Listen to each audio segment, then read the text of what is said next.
et il en rate très peu. Là, c'est une passe pour Lemieux qui est un peu longue. Là, c'est Whitmore qui est plaqué. Et là, immédiatement, c'est la bagarre qui éclate.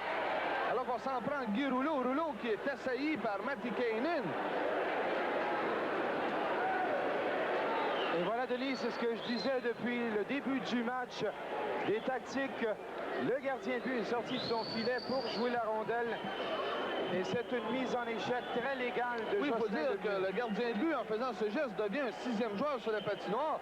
Alors, il faut quand même dire que les joueurs ontariens ont tenu à défendre le gardien de but Whitmore, mais le seul à blâmer là-dedans, c'est Whitmore lui-même. Alors, mon jeu, Lemieux, lui, s'en avait marre depuis le début, alors que tous les joueurs de l'Ontario pointent en direction de Lemieux, alors qu'on lui dit qu'on va lui servir une correction. Lemieux, lui, qui a été assailli de toutes parts depuis le début de la première période. Alors, on avait marre, et là, c'est Corson qui s'en est pris à Lemieux. Alors, on va attendre la décision de l'officiel Lever. On voit Lemieux qui discute avec le thérapeute athlétique Jacques Parent, de même que Guy Rouleau. On sait que ça répète quand même dangereux pour la troupe de Pat Burns. On avait sur la patinoire des gars comme Rouleau et côté d'Enfousse, c'est quand même...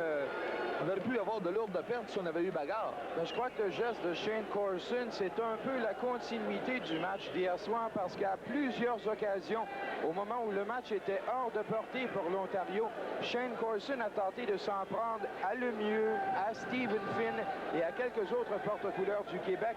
Et même, si on parle de Jocelyn Lemieux, hier soir, Jocelyn Lemieux a été frappé à qui mieux? Ça fait mal après, mais je pense que le résultat est là.